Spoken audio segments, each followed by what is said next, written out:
In December 1997, a press announcement reached the desks of every hi-fi journalist in Britain. Audiolab, the company that had spent 15 years making serious sound available to people who could not afford serious money, had been sold.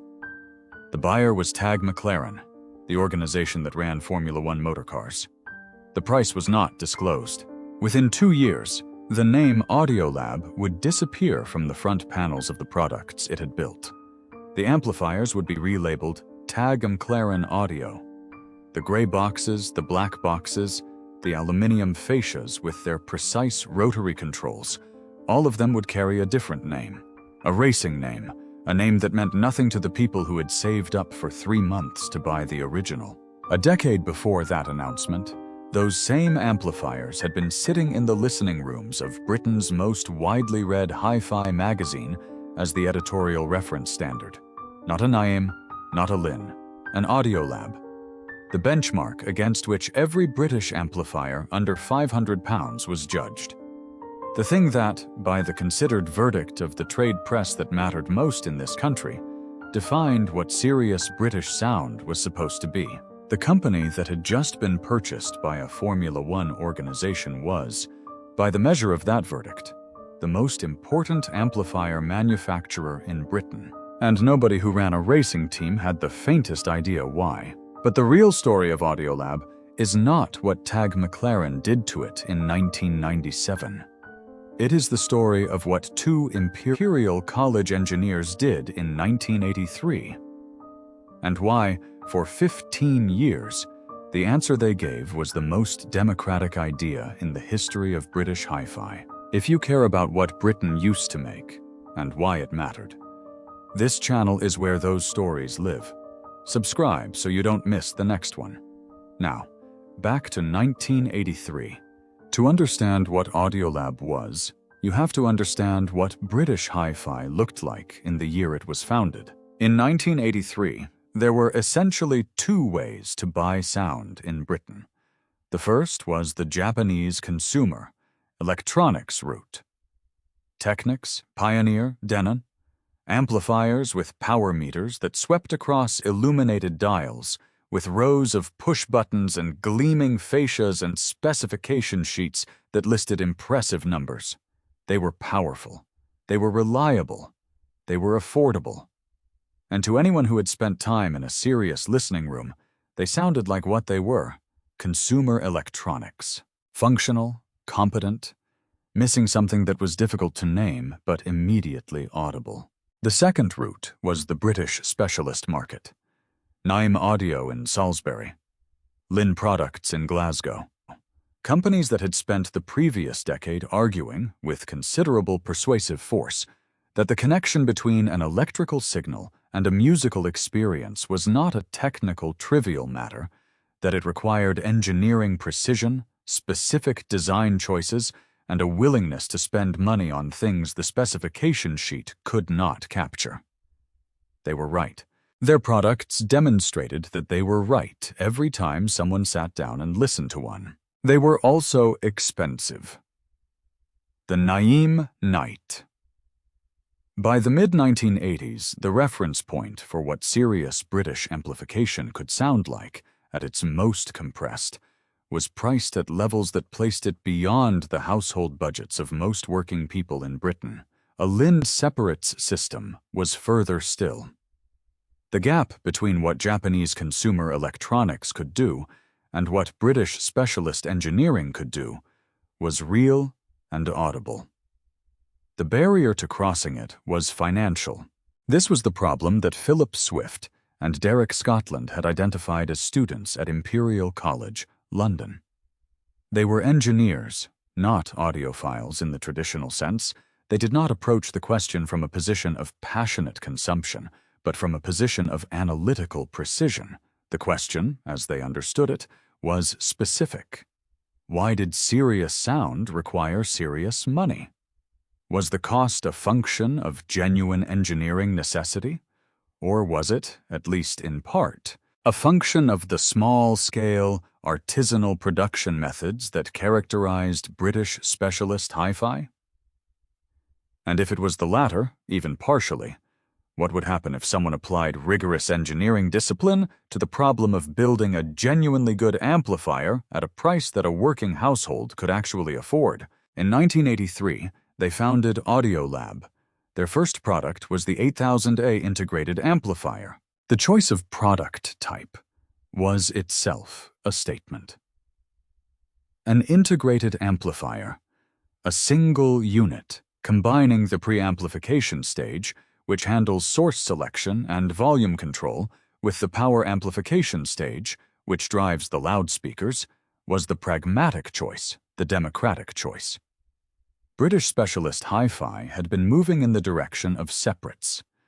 A pre-amplifier as one box, a power amplifier as another, sometimes a dedicated power supply as a third. More boxes meant more engineering flexibility, more upgrade potential, more of the ritualistic complexity that the audiophile market valued. It also meant more cost. An integrated amplifier was one box, one purchase, one decision. The 8000A arrived in British hi-fi dealers at a price that period accounts suggest was approximately £250 at launch, rising to $299 within a few years as the product matured. By the estimates of the period, £250 in 1984 represented roughly 2.5 times the average weekly wage. This was not a budget amplifier. It was not a mass market proposition, but it was, at that price, something that had not clearly existed before. A British-engineered, British-built integrated amplifier that could be discussed in the same conversation as the products of Naim and Lin, for a price that placed it within reach of a considerably wider range of British buyers. The 8000A was reported in the Gramophone in its February 1984 issue, one of the first sustained pieces of trade press attention the brand received. What the review documented was not a curiosity or an upstart. It documented the arrival of something that the British hi-fi market had not quite had before. The question that the 8000A posed, simply by existing, was one that the market had not yet been forced to answer. The question was not whether this amplifier was as good as a Naim. The question was whether it was good enough, and whether that framing was the wrong way to think about it entirely. To understand what the 8000A actually did, you have to stand in front of one, not in a photograph, not in a specification sheet, in a British hi-fi dealer's listening room sometime in the mid-1980s, on a Saturday afternoon when the carpet was slightly worn near the door, and the demonstration speakers were positioned with the kind of obsessive precision that only unpaid enthusiasts achieve. You have picked it up, or you have asked to handle it, and the first thing you notice is the weight. It is not heavy in the way that Japanese amplifiers of the period were heavy, ballasted with transformer iron and sheet steel to suggest solidity. It is dense in a different way, purposeful. The aluminium front panel does not flex when you grip it. The rotary controls turn with a resistance that is consistent and deliberate. Nothing rattles, nothing gives. This was not accidental. The finish of the 8000A was, at its price point, genuinely unusual in British hi-fi of the early 1980s. What Hi-Fi noted that it made rivals feel homemade. That observation was not an exaggeration for effect. The majority of British specialist hi-fi products of the period were produced in small volumes by small operations where fit and finish were secondary considerations to circuit design. Naim's early products were not beautiful objects, they were honest objects. The 8000A was both, and the combination, at £250 to £299, was what made dealers stop and pay attention. The front panel carried more controls than the purest British designs of the period permitted themselves. This was deliberate, and it was an argument. Naim's philosophy, which had considerable influence on British specialist hi-fi culture throughout the 1980s, held that tone controls were a form of interference, that the signal path between the source and the loudspeaker should be as short and unobstructed as possible, that bass and treble adjustments were concessions to imperfect systems and imperfect rooms, and that the correct response to an imperfect system was to improve it, not to compensate for it electronically. This was a coherent position. It was also a position that required the listener to own a system that was not imperfect, which, at NIME prices, was not a universal condition. The 8000A took a different view. It included tone controls, circuits that allowed the listener to adjust the level of bass and treble frequencies independently. It included a balance control, allowing the relative level of the left and right channels to be set. It included a separate record selector, so that a listener could monitor one source while recording from another, a feature that acknowledged the reality of how people actually used their equipment. And it included a phono stage. The phono stage requires a moment's explanation, because its inclusion at this price was significant. A phono stage is the circuit that takes the signal from a record player's stylus, a signal so small, measured in millivolts, that it is essentially inaudible without amplification, and raises it to the line level that the rest of the amplifier can process. In the early 1980s, vinyl records were the primary domestic music source. The compact disc had arrived in Britain in 1982, but penetration was slow and players were expensive. The overwhelming majority of British households with a hi-fi system had a turntable. A competent, quiet phono stage was therefore not a luxury addition. It was the circuit that made the amplifier usable for its most common purpose. Many amplifiers at comparable price points omitted it, or included a version that was technically inadequate, adding noise and distortion to a signal that was already fragile. The 8000A's phono stage was built to a standard that matched the rest of the amplifier. This was an engineering decision. It was also a political one. It said plainly that the people who would buy this amplifier deserved a complete instrument, not a compromise with a gap where the most important circuit should be. The power supply inside the 8000A used a toroidal transformer, a component wound in a donut configuration, rather than the conventional rectangular frame. A toroidal transformer generates significantly less electromagnetic interference than its conventional equivalent. That interference, if present, bleeds into the audio circuits and raises the noise floor, the level of background electrical hiss audible in moments of silence between musical events. A low noise floor is not an abstract virtue. It is the condition under which musical detail becomes audible. The space between a pianist's notes, the decay of a plucked string into silence, the breath before a vocal phrase. These are the details that distinguish a hi-fi amplifier from a consumer electronics amplifier, and they are recoverable only when the background against which they occur is sufficiently quiet. The 8000A's noise floor was, for its price, exceptionally low. This was not a feature that appeared on the specification sheet in language a non-technical buyer could immediately decode.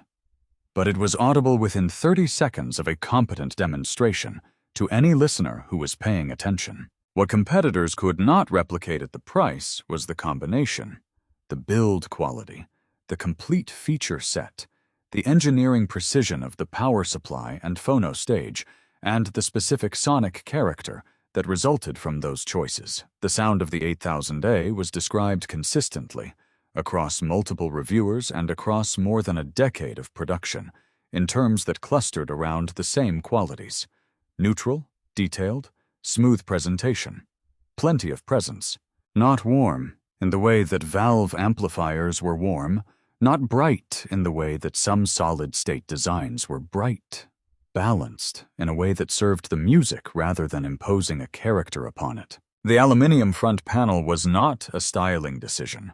It was an argument.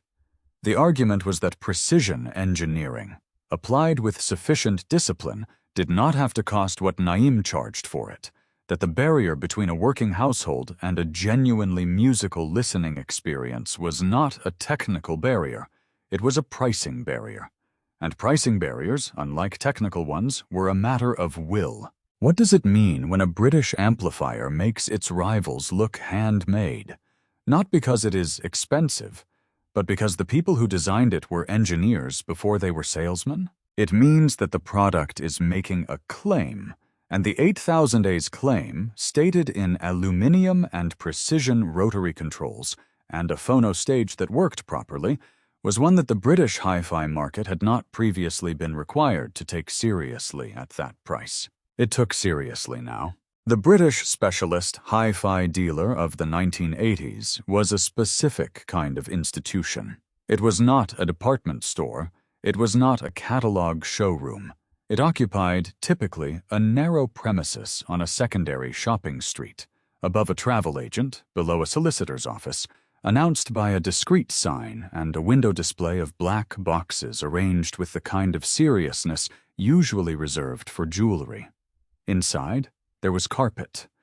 There were demonstration rooms, separated by doors that closed properly, where the lighting was dimmed and the speakers were on stands, and the salesman, who was also, very often, the owner, would ask you what music you had brought with you before he asked you what your budget was. This was the environment in which the 8000A established itself.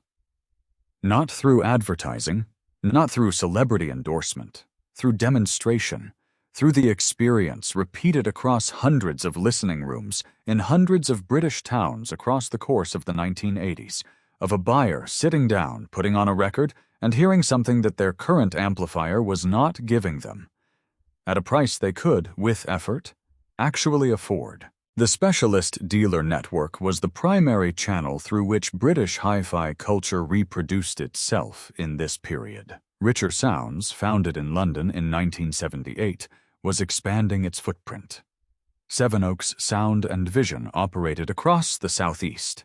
Regional independents, names known to their local communities, unknown beyond them, carried the lines that the trade press reviewed and the buying public trusted. These dealers did not sell televisions. They did not sell washing machines. They sold the idea that listening to music at home was worth taking seriously, and they demonstrated that idea one Saturday afternoon at a time. The 8000A fitted this ecosystem precisely. It was not the cheapest thing in the room. It was not the most expensive. It was the thing that a dealer could put on in a demonstration and know, with a reasonable degree of confidence, that the person listening would hear something worth hearing.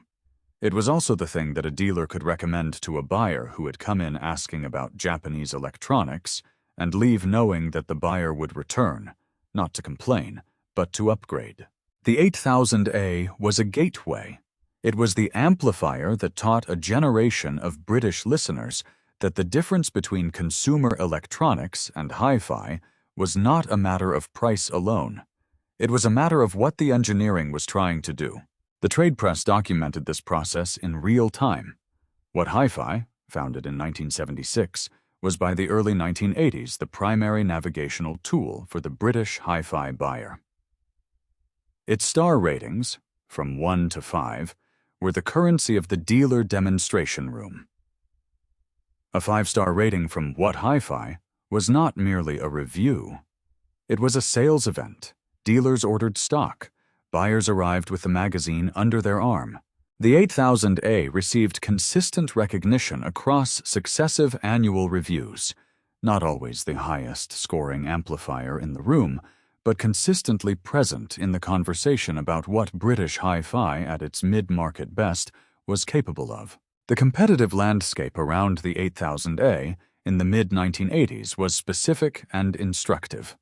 The Mission Cyrus 1, launched in 1984, occupied similar territory, a British-engineered amplifier aimed at the serious buyer who could not afford the full Naim proposition. The A&R Cambridge A60, predating the 8000A by several years, had established that British engineering precision was achievable at accessible prices.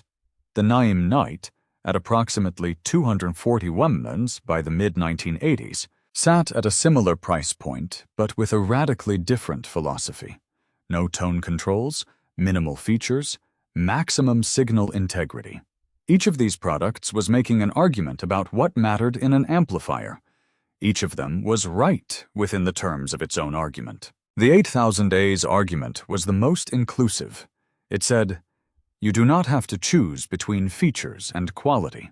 You do not have to accept either a Japanese amplifier's specification without its sound or a British amplifier's sound without its specification. You can have both. This was not a compromise position. It was an engineering position. And it found, across the course of the 1980s, an audience that was larger than either the purists or the consumer electronics market had anticipated. By the late 1980s, the 8000A had been joined in the Audiolab range by the 8000C pre-amplifier, the 8000P power amplifier, and the 8000M monoblock power amplifiers, a full separate system built on the same engineering principles as the integrated that had founded the brand. A buyer who had entered the Audiolab ecosystem through the 8000A could, over time, and with successive purchases, build a system of genuine quality without ever leaving the brand. This was not an accident. It was a product strategy.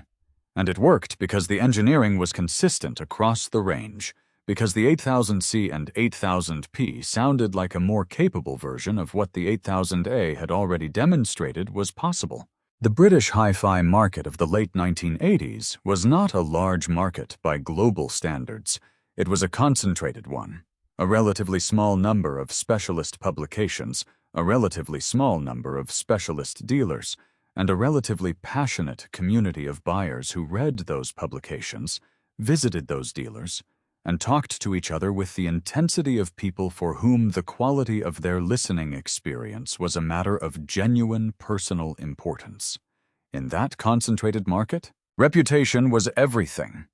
And Audiolab's reputation by the end of the decade was the one that the market had constructed through the most reliable mechanism available to it: sustained, repeated, first-hand experience of the product.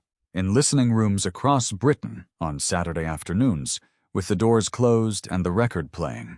There is a specific kind of authority that accrues to a product when the people whose professional function is to evaluate products choose it for their own use. By the late 1990s, period accounts indicate that What Hi-Fi, the publication that had been the British hi-fi buyers' primary reference point for 2 decades, was running an all-Audiolab system as its editorial reference. The amplifiers, the CD player, the preamplifier and power amplifier combination that the magazine's reviewers used to evaluate every other piece of equipment that came through their listening rooms.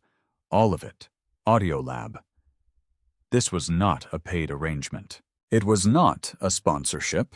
It was the considered judgment of people who listened to equipment professionally every working day and had concluded that the Audiolab system represented the standard against which incoming products should be measured. In the world of British specialist hi-fi, this was the equivalent of a knighthood, not announced with ceremony, not accompanied by a press release.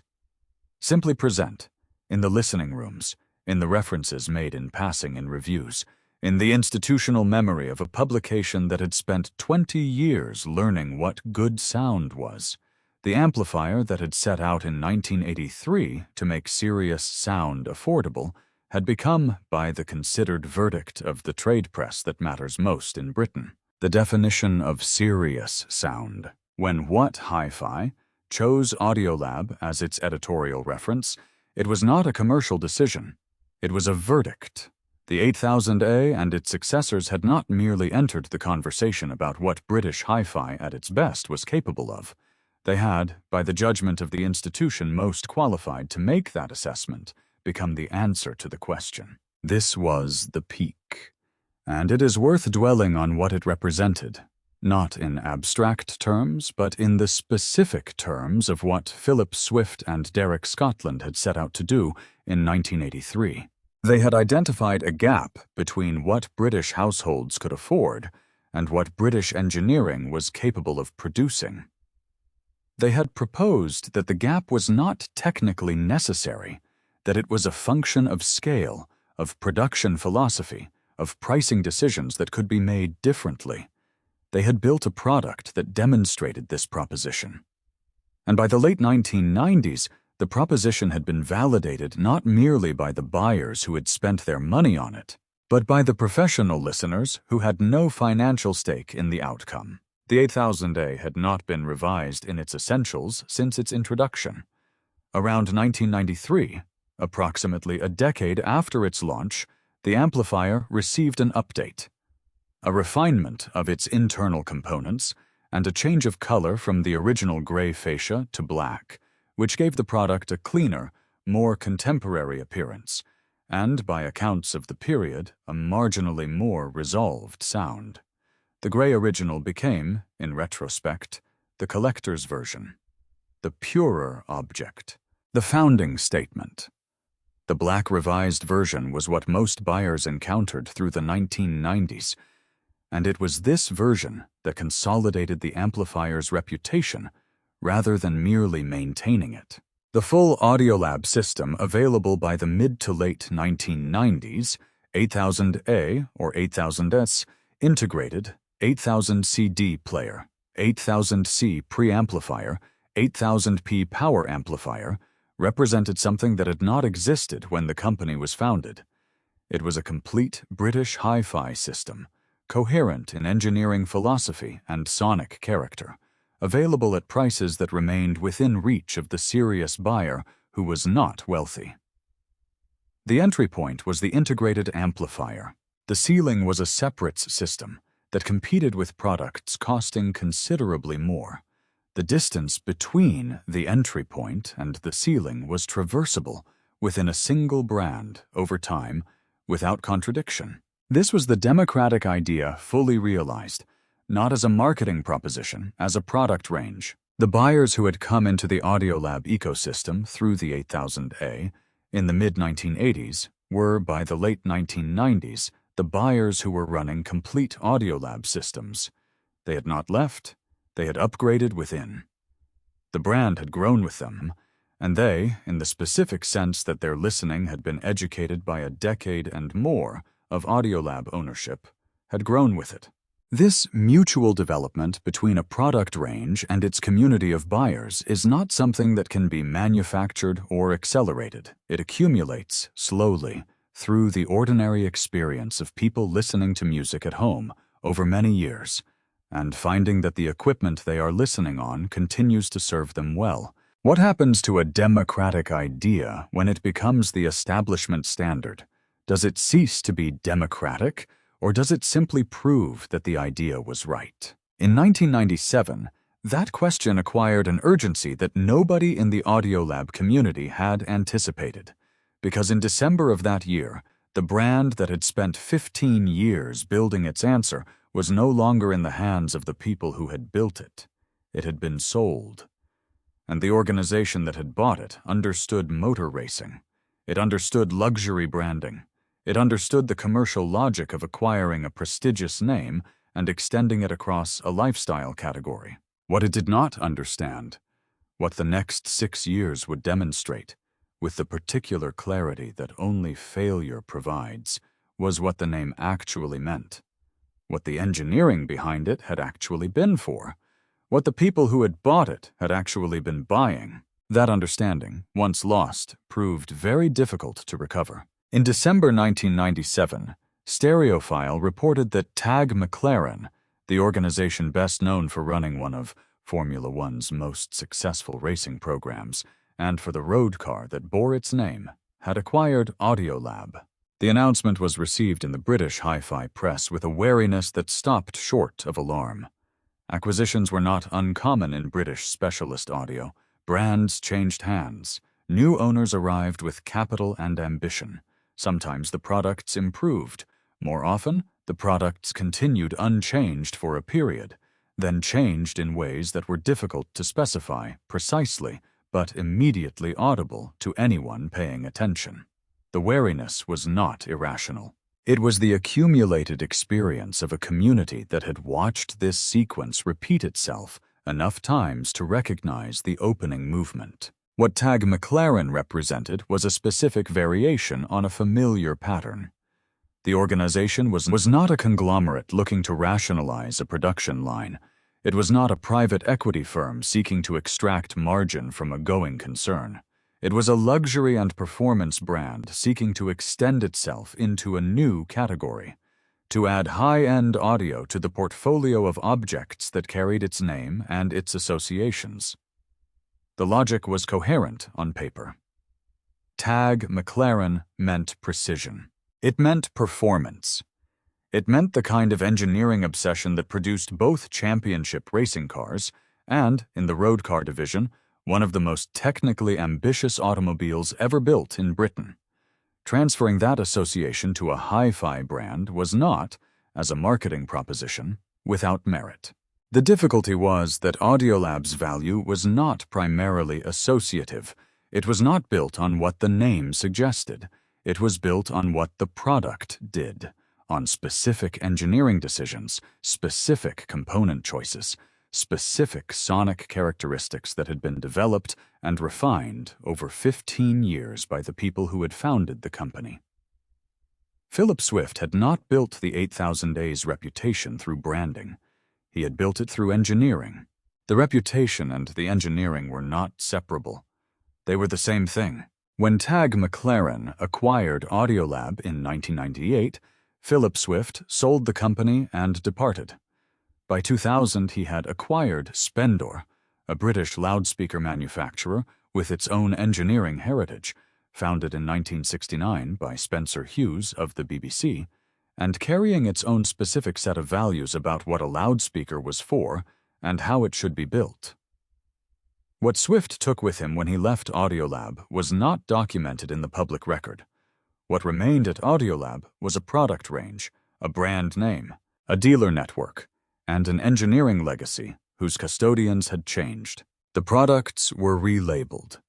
Tag McLaren Audio, the name that replaced Audiolab on the fascias of the amplifiers and CD players that had carried the original designation, was not received warmly by the community that had spent 15 years building its relationship with the original brand. Forum discussions and dealer conversations of the period noted, consistently, that the sonic character of the equipment had shifted.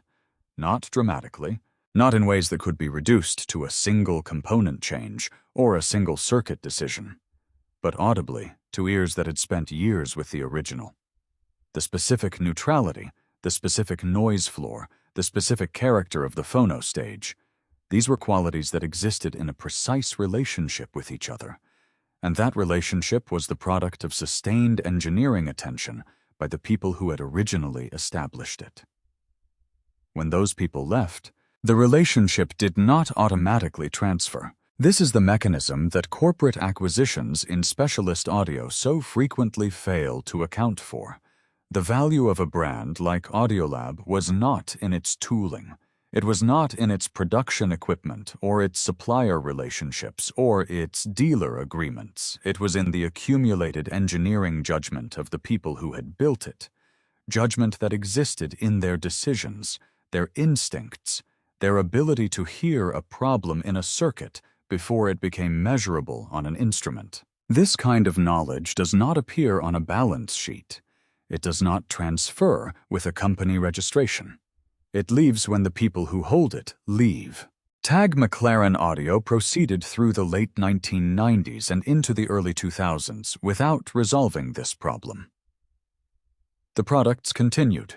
Reviews were mixed, not dismissive, but no longer carrying the unqualified authority that the original Audiolab line had accumulated. The dealers who had built their recommendations around the 8000A and its successors adjusted their language. The community of buyers who had spent the 1980s and 1990s inside the Audiolab ecosystem watched the transition with the particular discomfort of people who have invested not just money, but loyalty in something, and are watching that something become something else. Then the broader economy intervened. The dot-com contraction of 2001 to 2003 was not a specialist audio crisis. It was a general economic event that affected discretionary spending across every luxury and semi-luxury category. Tag McLaren Audio, operating in a market where buyers were already hesitant, found itself in a position from which there was no straightforward exit. In mid-2003, the company announced that it had ceased development, not that it had closed, not that it had been sold, that it had ceased development, a formulation that meant, in practical terms, that no new products were coming, that the existing range was in suspension, and that the strategic review that followed would determine what, if anything, remained. For a period, the name Audiolab effectively ceased to exist as an active product proposition. The dealers who had carried the line adjusted their floor plans. The buyers who had been intending to upgrade within the ecosystem looked elsewhere. The gray boxes and the black boxes that had occupied demonstration rooms across Britain for 15 years were still there, still working, still sounding like themselves, still capable of the specific performance that had built the brand's reputation. But they were no longer being made. They were inventory. They were history. In 2004, International Audio Group acquired the brand. IAG, owned and operated by twin brothers Bernard and Michael Chang, based in Shenzhen, China, had by this point assembled a portfolio of British hi-fi names that read like a casualty list of the domestic specialist audio industry: Quad Electroacoustics, Wharfdale, Mission, Castle Acoustics. These were brands that had, between them, defined British hi-fi across a period stretching from the 1930s to the 1990s. IAG's acquisition model was consistent: purchase the name, the design heritage, and the engineering talent associated with the brand. Manufacture at scale in China, retain a British design presence, sell globally at price points that reflected the economics of Chinese production rather than British craft manufacturing. The model was not dishonest. IAG was explicit about what it was doing. The products bearing the revived Audiolab name were designed in the UK. IAG maintained a British design team and would later employ engineers including John Westlake, whose digital product designs would win sustained critical recognition. The manufacturing was in China. The combination produced products that reviewed well, that were priced competitively, and that carried the Audiolab name forward into a market that had largely forgotten the original. What it did not produce was the same thing. The forum communities that maintained the institutional memory of pre-tag Audiolab were clear on this point, not in the language of audiophile mysticism, but in the specific comparative terms of people who had owned both: the British-built 8000A's phono stage, its specific noise floor, the way its component tolerances interacted across the signal path to produce a result that was, in the language of the period, simply musical in a way that specification sheets did not capture and successors did not replicate. These were not imagined qualities. They were the engineering legacy of 15 years of sustained attention by the people who had built the original. Those people were gone. The name remained. Philip Swift was in East Sussex, building loudspeakers. The Audiolab name was in Shenzhen. The British-built amplifiers were in living rooms across the country, graying slightly, accumulating the specific kind of value that comes to objects when what they represent is no longer being made. The dealers adjusted. The community held on to what it had. The gray boxes hummed on. The Audiolab name is still in production. That fact is worth stating plainly, and worth examining with equal plainness, because the relationship between the name and what it currently represents is precisely the kind of relationship that the collector market has already evaluated. And the collector market's verdict, expressed in the only language it uses with complete honesty, is instructive. On eBay and Reverb.com, at the time of writing, British-built Audiolab 8000A units, gray fascia Series 1, black fascia Series 2. Change hands at prices ranging from £100 to £320, depending on condition, provenance, and whether the phono stage has been recapped. These are amplifiers that are, at minimum, 30 years old. Some are closer to 40. The capacitors inside them, the components most subject to degradation over time, most in need of periodic replacement to maintain original performance, have in many cases been replaced by their current owners, not by a manufacturer, not under warranty.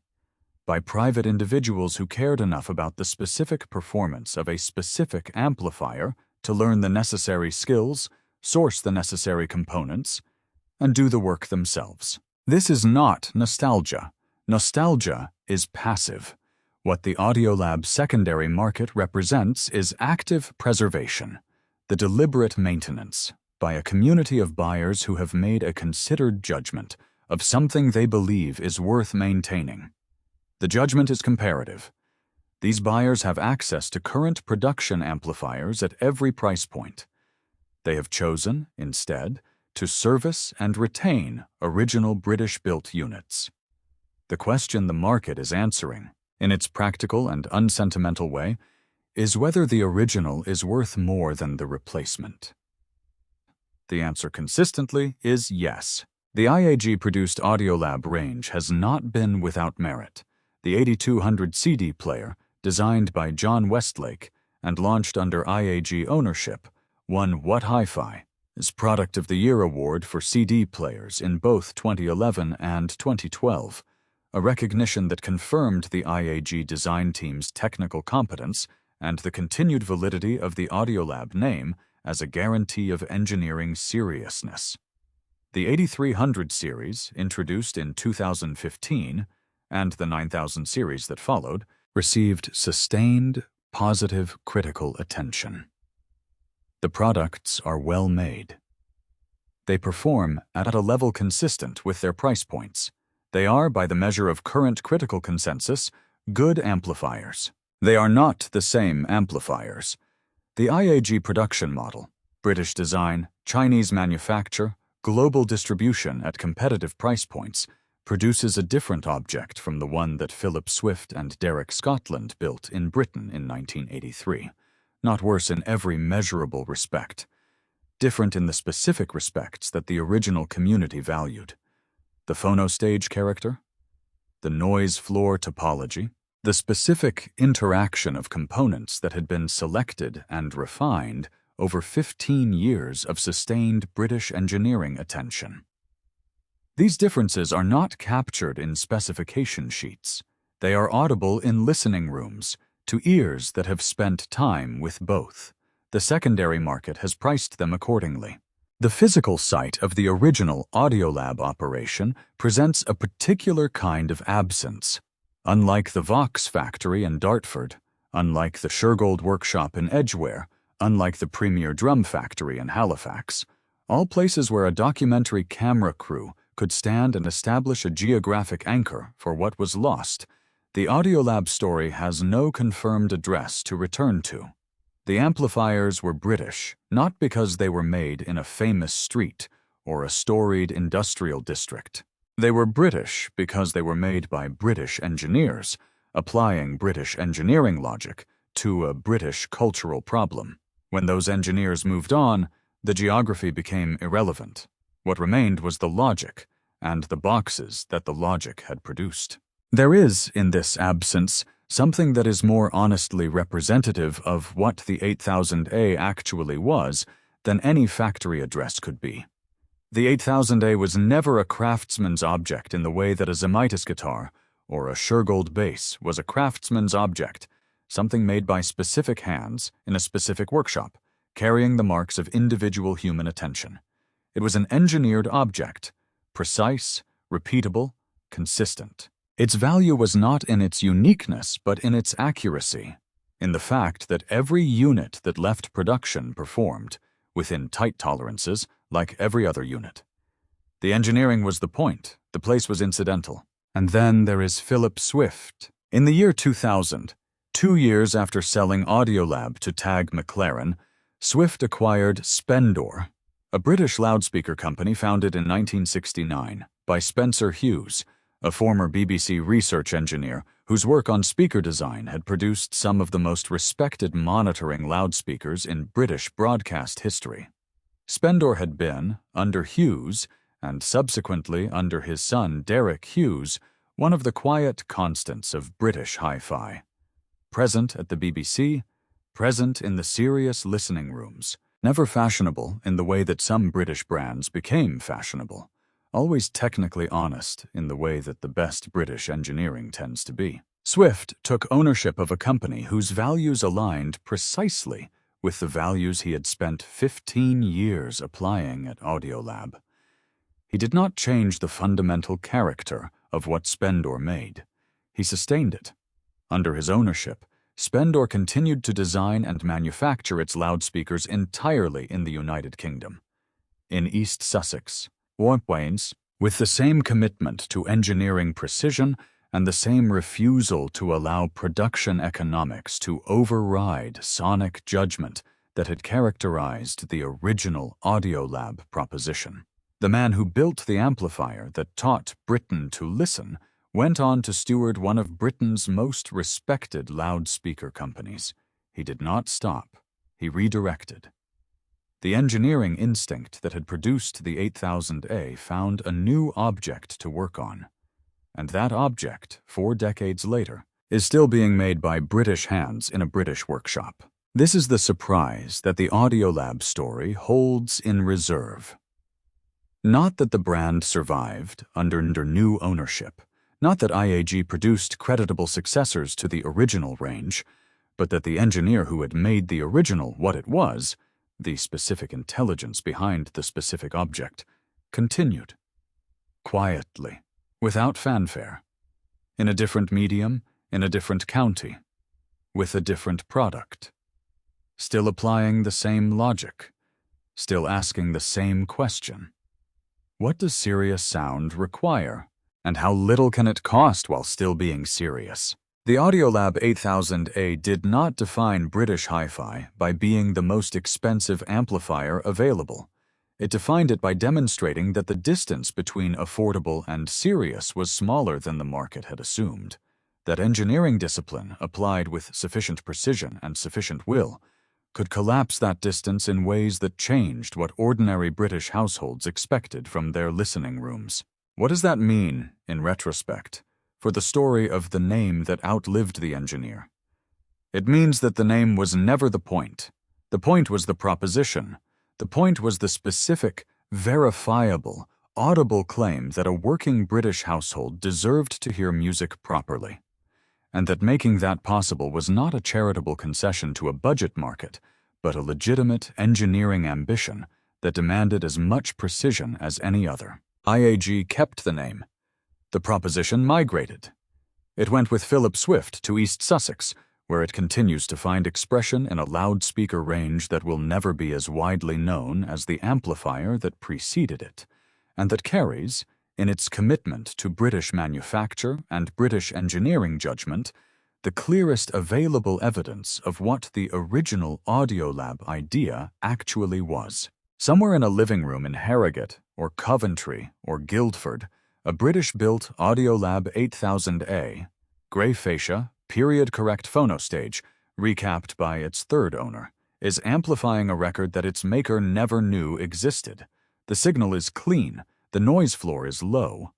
The sound is exactly what Philip Swift intended it to be. Nobody made it in a famous workshop. Nobody named the street it came from. They just made it work. If you found this story worth an hour of your time, there are more of them. British brands, British makers, British sounds that the market forgot before anyone had finished listening. Subscribe, and we will find another one together. See you in the next one.